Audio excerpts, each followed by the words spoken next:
Space whales? Nope, rather deal with devils. Chapter 51, Fan Fiction by Azazyel. Running a Black Friday sale for the next week, November 26th, 25 to December 3rd, 25, with a 40% off first month and yearly subscriptions to my Patreon with this code 3B10. Running a Black Friday sale for the next week with a 40% off first month and yearly subscriptions to my Patreon with this code 3B10. It didn't take long for me to come to the mental realization that Yasaka was likely going to have Kunou stay with us, even if it was highly unlikely for her to trust me without years of vetting who I was to be trusted with her precious daughter. So after a bit, I called up that magical building organization that could put up our mansion outside Kyoto that Sona introduced me to, and in order to keep up with the locals, I chose a Himeji-style castle design for the mansion so the place would fit into Japan's aesthetic. And after putting in the order, my face twitched into despair as almost all the money I had was sucked away from my bank accounts. Back to being completely broke. I thought with a sigh, and as though sensing my discomfort, Mommy patted my knee and said consolingly, "It will be fine, Jake. We can get more money off of bounties, or we could even go somewhere where we could collect a bunch of magical reagents to sell." I smiled and gave Mommy a kiss on the cheek, making her preen as I said affectionately, "All right, Mommy, I won't worry so much." But before we could discuss moving the quintuplets and mash into the mansion I was having built, or even discuss whether I should make good on my contract and go pop into Worm to kill some of the bounties I had for getting my powers, a yell rang out, and then with a loud banging noise, the door to the room we were in was violently blasted open, with the door slamming into the cinderblock wall with a harsh, wooden cracking noise. The state of the door, however, wasn't on my mind as I saw one of the yokai who carted Hiro away previously was carved open with his body bleeding out, and behind him was a cloaked figure with his face covered in a face mask that had a magical ofuda plastered onto the face mask to suppress his presence. "Jake here, kill him." A man's voice droned out from the cloaked figure, and I sneered and then snorted as I snapped my fingers with a citry ice ball that grew within his mouth, and his head violently exploded into a mist of blood. "Sealing away your magic and Tuki to avoid people sensing you will only make you have zero magical resistance, dumbass," I said as I formed a long thick dagger of ice in my hand as I dashed over the headless corpse. And my thought was right, as there were two more cloak-covered figures, and as they took out daggers made from holy silver I all but rolled my eyes as I quick-stepped to the side as loud cracking noises rang out with bloody holes being shot into through their forms as Mommy shot them, both with a dozen conjured muskets each. What the hell is going on? I thought before it hit me that Yasaka's plan to clean house of the 5 principal clan spies had probably gotten out, and thus they were trying to make Yasaka bleed with these sacrificial death warriors like these 3.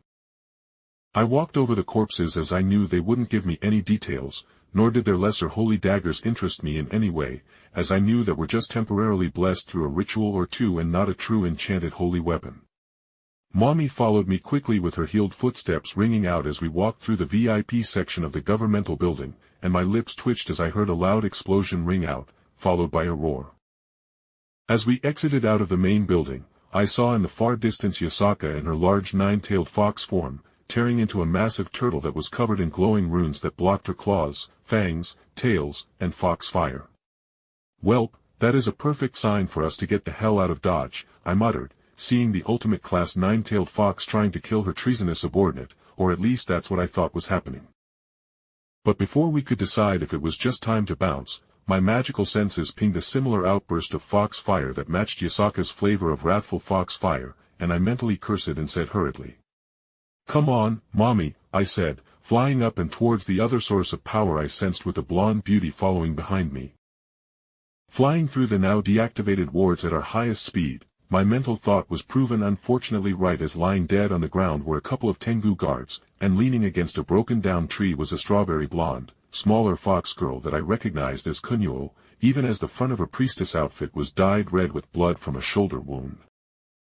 I slammed downwards onto the ground, creating a loud crashing noise, and the 4 death warriors of the principal clans whipped their heads towards me, allowing Mommy, who was still above us, to open fire with her conjured guns while I held a hand to the ground to conjure countless ice spikes to impale the death warriors from all sides, while Mommy's gun fire left them no room to dodge or escape. "Shit shit shit," I whispered with dread as I sprinted over and slid in front of Kunou and began inspecting her wound, and I grimaced, seeing the shoulder wound had gone through deeply. Past her ribs and the long, deep cut having carved into her chest past her lungs and her heart. Kunou was fucking dead. Even if just, as my information scanning magic was still registering her brainwaves as being active, along with the prior fox flame still burning across the field, so she likely just got this terrible wound and had fallen unconscious, but actually was legally dead by not having the heart to make a heartbeat. I bit my lips as I considered things, and then I said, "Mommy, I will be back. I got to take Kunou somewhere special to heal." I said, picking her up quickly, and with a mental flex, a portal opened up beside M. Mommy grimaced in understanding as she quickly said, "I will be here." Using Citri magic, I sealed as much of Kunou's wounds as I could and began manually pumping her blood to and from her ruined heart by making a water construct to pump her thin blood as I took my portal to the one place I knew off the top of my head that could potentially heal Kunou of literal death and her wounds. And with a roar of displaced air, we stepped out of my portal as I landed in the town of Axel.